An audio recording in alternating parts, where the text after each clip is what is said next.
معزز مہمانان گرامی، آپ اپنے اسلاف کی عظیم یادگار جامعہ اہل حدیث کے سالانہ فقید المثال فضائل صحابہ و اہل بیت اور تقریب تکمیل صحیح البخاری اس کے سالانہ پروگرام پہ تشریف فرما ہیں۔ الحمدللہ اسٹیج مہمانان گرامی سے چمک دمک رہا ہے۔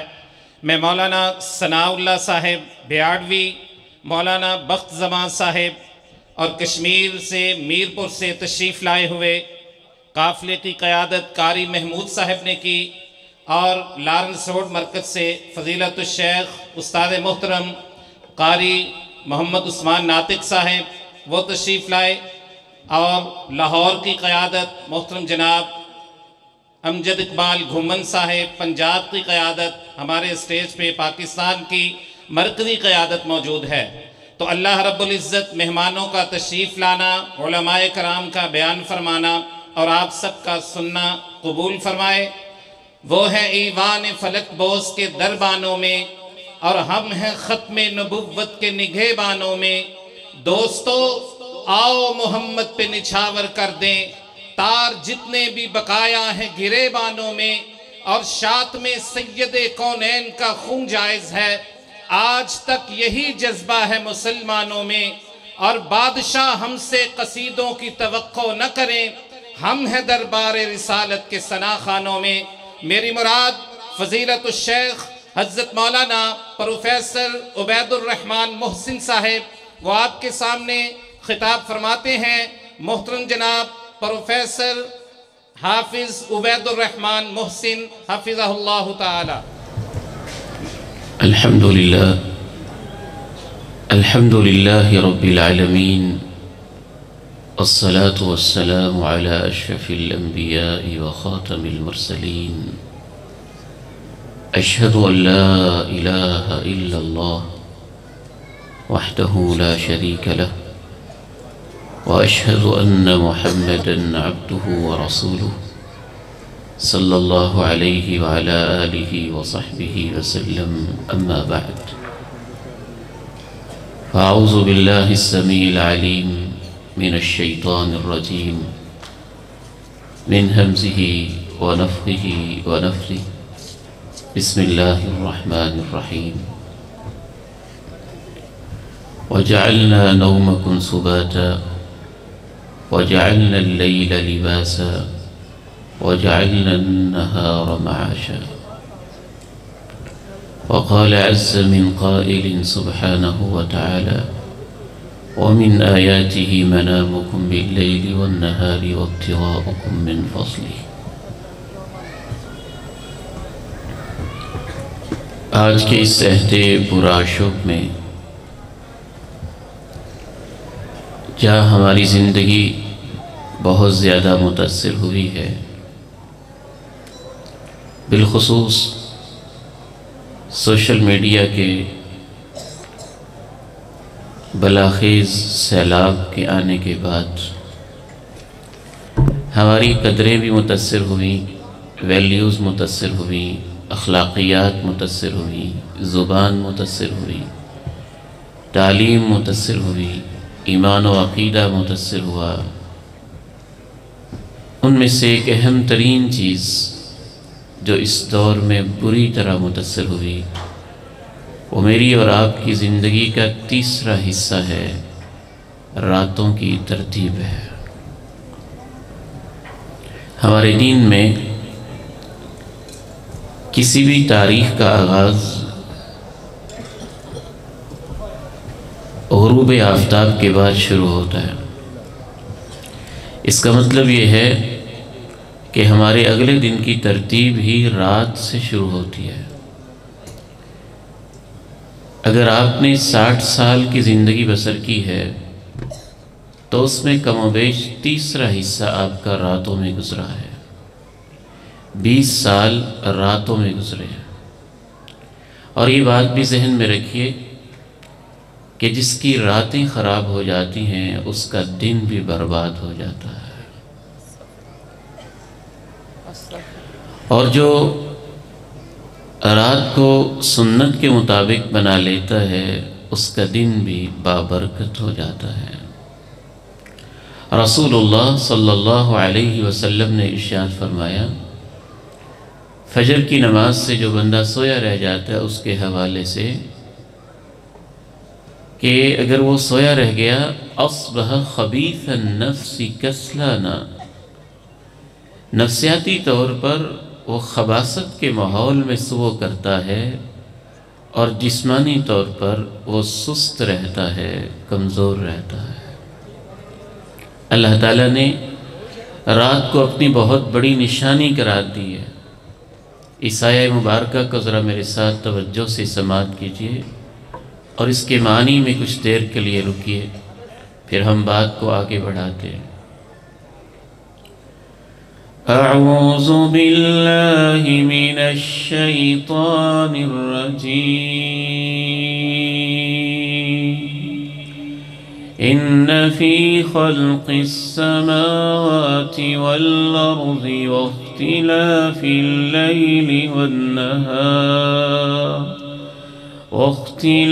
الليل والنهار لآيات لأولي الألباب الذين يذكرون الله قياما وقعودا وعلى جنوبهم ويتفكرون في خلق السماوات والأرض ربنا ما خلقت هذا باطلا سبحانك فقنا عذاب النار۔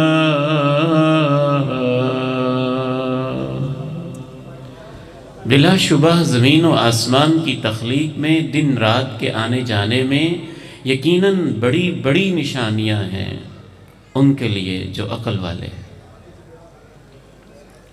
جو آسمان و زمین کی تخلیق میں غور و فکر کرتے ہیں اور پھر پکار اٹھتے ہیں، اے ہمارے رب، تو نے یہ سب کچھ بے مقصد تو پیدا نہیں کیا ہے، تیری شان اس سے بڑی پاک ہے کہ تو کوئی بے مقصد کام کرے۔ اے ہمارے مولا، کہیں اس غلط فہمی میں مبتلا ہو کے ہم جہنم کا ایندھن نہ بن جائیں تو ہمیں عذاب جہنم سے محفوظ فرما لے۔ رات کا آنا جانا بھی اللہ کی نشانی ہے، پھر اس رات کے اندر اللہ کی بہت بڑی نشانیاں ہیں۔ زمین کی ایک اپنی سرکولیشن، چاند کا ایک اپنا سائز، سورج کا ایک اپنا زمین سے فاصلہ، پھر ان کی باہمی سرکولیشن سے رات کا تخلیق ہونا، یہ بھی اللہ کی نشانی ہے۔ کبھی اس کا بڑھ جانا، کبھی کم ہو جانا، یہ بھی اللہ کی نشانی ہے۔ رات میں تاریکی کا چھا جانا، یہ بھی اللہ کی نشانی ہے۔ سپیدہ سحر کے ساتھ پھر اس کا کافور ہو جانا اور صبح کی روشنی کا پھوٹ جانا، یہ بھی اللہ کی نشانی ہے۔ رات کے اندھیرے کے چھاتے ہی آنکھوں کی پلکوں کا ڈھیلے ہونا شروع ہو جانا، قوا کے اوپر نیند کی کیفیت کا طاری ہو جانا، یہ بھی اللہ کی نشانی ہے۔ پھر نیند کا آہستہ آہستہ اعضاء کے اوپر مسلسل تدریجاً جسم کے اندر سرایت کرتے چلے جانا، یہ بھی اللہ کی نشانی ہے۔ پھر رات کی تاریکی اور رات کے اندھیروں کے اندر جسم کے اندر مخصوص قسم کے ہارمونز کا پیدا ہونا جو جسم کو نیند کے لیے تیار کرے، یہ بھی اللہ کی نشانی ہے۔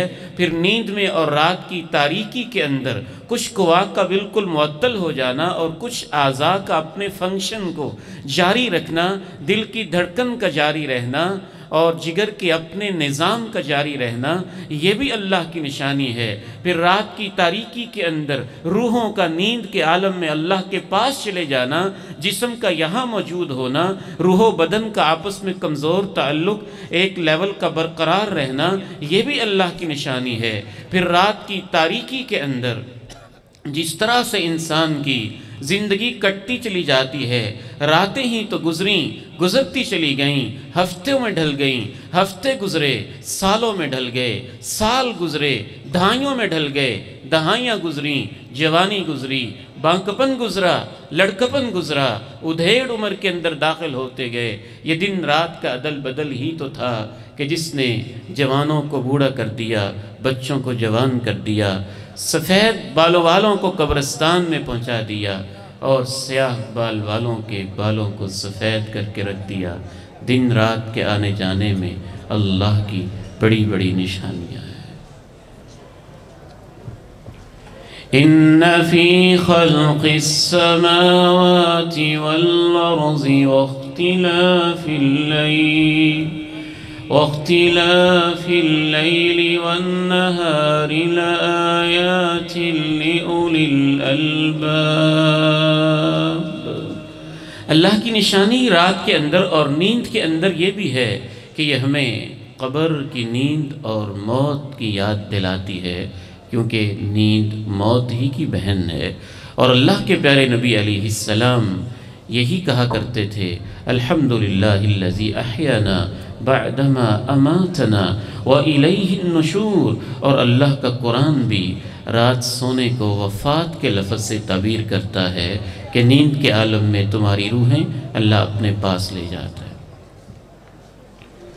اللہ یتوفی الانفس حین موتها والتي لم تمت في منامها فيمسك التي قضى عليها الموت ويرسل الأخرى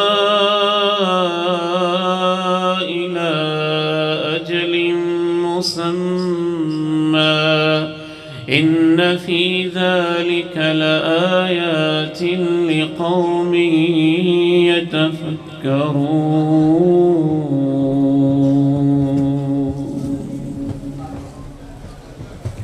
خصوصاً میں اپنے نوجوان بیٹوں سے کہنا چاہتا ہوں اور بڑے ہی درد دل کے ساتھ کہنا چاہتا ہوں، ایسے بچوں کے کیسز بھی ہمارے سامنے پیش ہوتے ہیں جن کے والدین یہ شکوہ کرتے ہیں کہ یہ ساری رات پب جی کے اوپر گزارتا ہے یا فلاں گیم کے اوپر گزارتا ہے یا کارٹونز کے اوپر گزارتا ہے یا انٹرنیٹ کے اوپر گزارتا ہے یا یوٹیوب کے چینلز کے اوپر گزارتا ہے یا ٹک ٹاک کے اوپر گزارتا ہے یا سوشل میڈیا کی دوسری ویب سائٹس کے اوپر گزارتا ہے۔ بچے تو بچے ہیں، جوان تو جوان ہیں، محسوس یہ ہوتا ہے کہ ایک بہت بڑا طبقہ ہے جن کی راتیں بہت بری طرح تباہ ہو چکی ہیں۔ صلاح الدین ایوبی کی فوجیں جب مسلسل آگے بڑھتی چلی جا رہی تھیں تو اس وقت کے عیسائی بادشاہ نے ایک کمیٹی تشکیل دی تھی کہ تمہارے پاس بھی اسلحہ ہے، ان کے پاس بھی اسلحہ ہے، تم بھی مسلح ہو وہ بھی مسلح ہے، تم تربیت یافتہ ہو وہ بھی تربیت یافتہ، تم قدیم تہذیب کے مالک ہو، اور یہ کیوں علاقوں کے علاقے فتح پہ فتح کرتے چلے جا رہے ہیں؟ تو اس کی تحقیقاتی کمیٹی نے 2 لفظوں کے اندر ایک جواب لکھا تھا کہ باقی تو سب کچھ برابر سرابر ہو سکتا ہے یا تمہاری فوجیں آگے ہو سکتی ہیں، لیکن جو صلاح الدین ایوبی کی فوجیں ہیں ان کے اندر 2 خوبیاں ایسی پائی جاتی ہیں جو تمہاری فوج میں نہیں ہیں۔ فرسان بالنہار رہبان باللیل، یہ دن کو گھوڑے کی پیٹھ پہ ہوتے ہیں اور رات کو مسلح پہ اللہ کے سامنے روتے ہوتے ہیں۔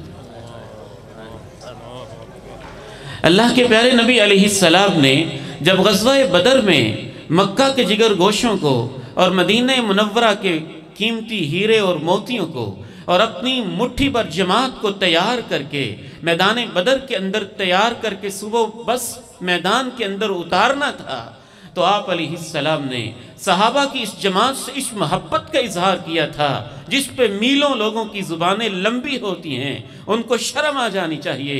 اللہ کے پیارے نبی علیہ السلام نے تو صحابہ کی ذات کے اوپر اتنا اعتماد کیا تھا، آپ نے کہا اے میرے مولا یہ میرے صحابہ کی جماعت ہے، صبح یہ میدان میں اتریں گے تیرے دین کے لیے، اگر ان کو تو نے ختم کر دیا تو ان کے بعد تیرا نام لینے والا کوئی نہیں رہے گا۔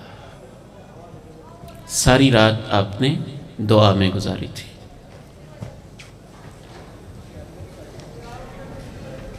اللہ تعالیٰ نے اہل ایمان کی راتوں کے نقشے کھینچے کہ اہل ایمان کی راتیں کیسی ہوتی ہیں۔ وَالَّذِينَ يَبِيتُونَ لِرَبِّهِمْ سُجَّدًا وَقِيَامًا وَالَّذِينَ يَبِيتُونَ لِرَبِّهِمْ سُجَّدًا وَقِيَامًا تَتَجَافَى جُنُوبُهُمْ عَنِ الْمَضَاجِعِ يدعون ربهم خوفا وطمعا ومما رزقناهم ينفقون فلا تعلم نفس ما أخفي لهم من قرة أعين جزاء بما كانوا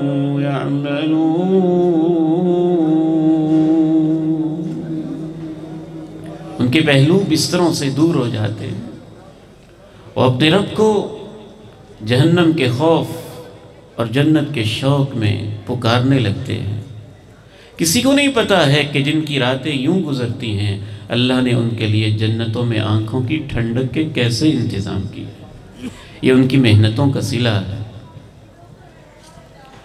جنتی جب جنت کے اندر مزے لے رہے ہوں گے تو وہ کیوں مزے لے رہے ہوں گے؟ اس کی ایک وجہ اللہ نے یہ بیان کی، كانوا قليلا من الليل ما يهجعون وبالأسحار هم يستغفرون۔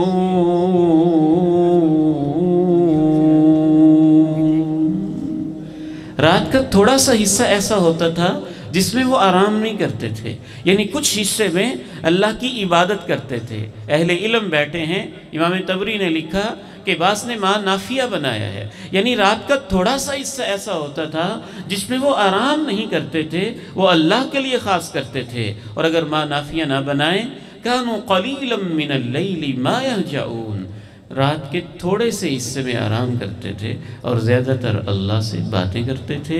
وَبِالْأَسْحَارِ هُمْ يَسْتَغْفِرُونَ، اور رات پر عبادت کرنے کے بعد سحری کے وقت معافیہ مانگتے تھے۔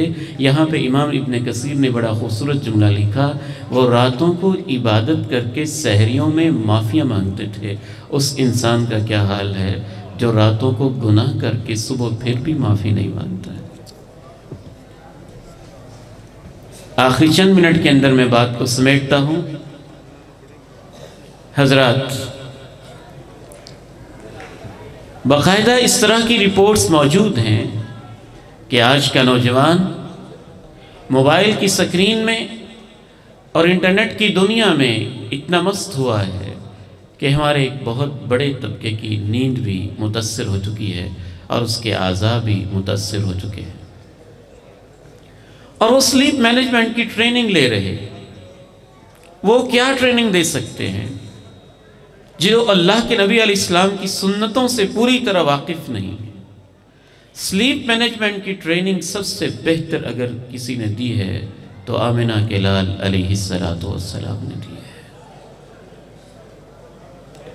آپ نے تو جو اپنی رات کی فکر نہیں کرتا اس بندے کے بارے میں یوں تبصرہ کیا ہے، ان اللہ یبغض کل جعذری جواز، اللہ کو بڑا ناپسند ہوتا ہے وہ انسان جو بڑا باتونی ہوتا ہے، چرچر کرتا رہتا ہے، ہر چیز کھاتا پیتا رہتا ہے، اس کے دل میں درشتی، قساوت اور سختی ہوتی ہے۔ پھر آپ نے مزید نقشہ کھینچتے ہوئے کہا، جیفت باللیل حمار بالنہار، جو دنیا پرست انسان ہے دن میں وہ گدھے کی طرح جدا ہوتا ہے اور رات کو مردہ جانور کی طرح سویا ہوتا ہے۔ مردہ نہیں کہا آپ نے، مردہ جانور۔ انسان کی میت کے لیے اور لفظ ہوتا ہے، اور جانور مر جائے تو بالخصوص جب اس سے بدبو بھی اٹھ رہی ہو نا تو اس قسم کے مردار کو جیفا کہتے ہیں۔ چند ایک چیزیں میں آپ کو ضرور نوٹ کروانا چاہوں گا، اللہ تعالی ہمیں عمل کی توفیق نصیب فرمائے۔ مختلف لیولز ہیں۔ اگر آپ رات کو ایک باقاعدہ اپنی زندگی کا قیمتی حصہ بنانا چاہتے ہیں تو ہمیں اللہ کے نبی علیہ السلام کی رات کا مطالعہ کرنا ہوگا۔ آپ علیہ السلام کی سب سے پہلی سنت ہے کہ عشاء سے پہلے آپ سونا پسند نہیں کرتے تھے اور عشاء کے بعد بلا وجہ جاگنا پسند نہیں کرتے تھے۔ علم کی مجلس اس سے مستثنا ہے، میاں بیوی کے معاملات اس سے مستثنا ہے، کوئی مہمان آیا ہوا ہے اس سے مستثنا ہے، کوئی ضرورت ایمرجنسی ہے وہ اس سے مستثنا ہے، لیکن بغیر کسی وجہ کے لیٹ نائٹ تک جاگنا اللہ کے پیارے نبی علیہ السلام کو پسند نہیں تھا۔ آپ رات سونے سے پہلے وضو کی تلقین فرماتے تھے، خود بھی وضو فرماتے تھے۔ وضو کرنا سونے سے پہلے یہ اس بات کی علامت ہے کہ اہل ایمان کے لیے رات گزارنا ایک اسائنمنٹ ہے، ایک خوبصورت کام ہے، ایک عبادت کا کام ہے۔ آپ علیہ السلام رات سونے سے پہلے اذکار کرتے تھے اور 40 کے قریب اذکار ہیں جو اللہ کے پیارے نبی علیہ السلام کرتے تھے۔ ذکر کرتے کرتے جو شخص وضو کر کے لیٹ جاتا، آپ اس کے بارے میں یہ ارشاد فرماتے ہیں کہ جو شخص ما من مسلم یبیت طاہرا علی ذکر فیتعار من اللیل، جو مسلمان بھی باوضو ہو کے ذکر کرتے کرتے اس کو نیند آ جاتی ہے، رات کسی وقت بیدار ہوتا ہے، اللہ سے جو مانگتا ہے اللہ اس کی دعا قبول بھی کرتا ہے۔ ایک اور روایت میں آپ نے کہا الا وبات فی شعارہ ملک اللہم اغفر لہ اللہم ارحمہ انہ قد بات طاہرا، اس کے اوپر والے جو اس نے کپڑے لیے ہوتے ہیں اس کے دامن میں آ کے ایک فرشتہ اس کے پاس رات گزار کے رات بھر دعا کرتا ہے، اللہ اپنے اس بندے کو معاف کر دے، یہ وضو کر کے لیٹا ہوا ہے۔ وَجَعَلْنَا نَوْمَكُمْ سُبَاتًا وَجَعَلْنَا اللَّيْلَ لِبَاسًا وَجَعَلْنَا النَّهَارَ مَعَاشًا۔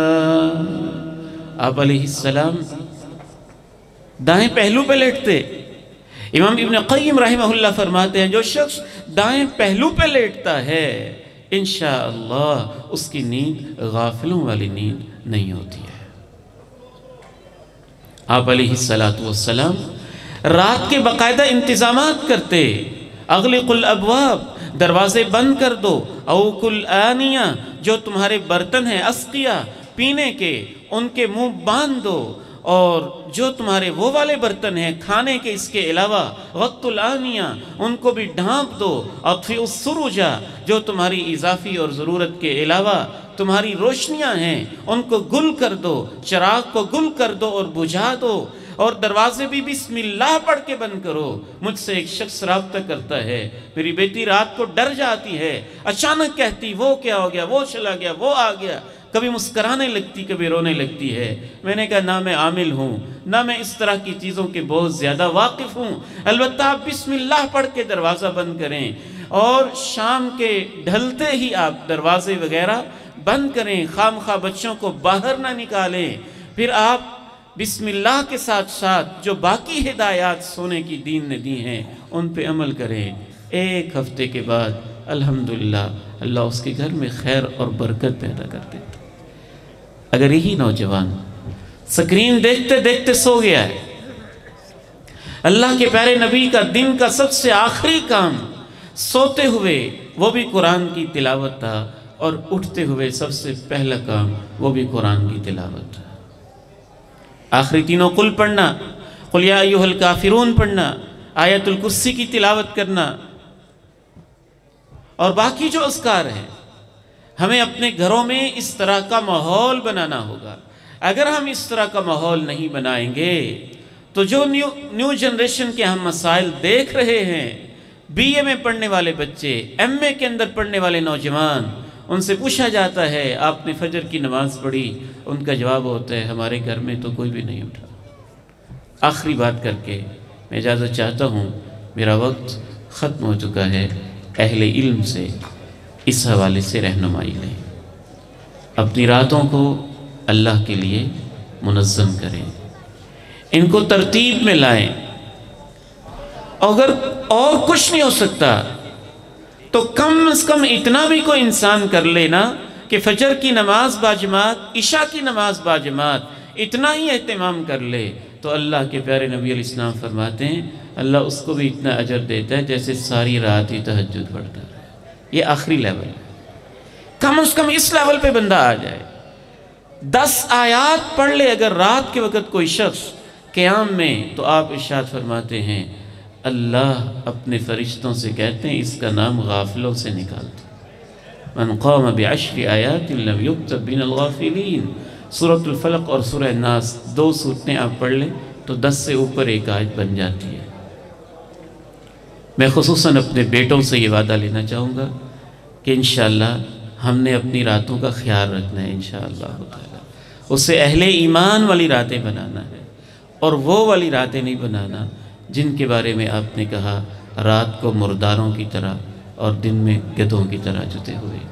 اللہ تعالیٰ سے دعا ہے کہ اللہ اس عظیم مرکز کو قیامت تک کے لیے آباد و شاد رکھے، جو اس کے بانیان روپڑی بزرگان اللہ کے پاس پہنچ چکے ہیں ان کی روحوں کو اللہ رب العزت اپنے ہاں اعلیٰ علیین میں مقام عطا فرمائے۔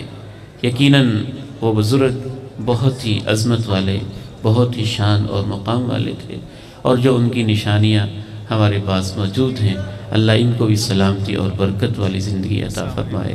وآخر دعوانا ان الحمد للہ رب العالمین۔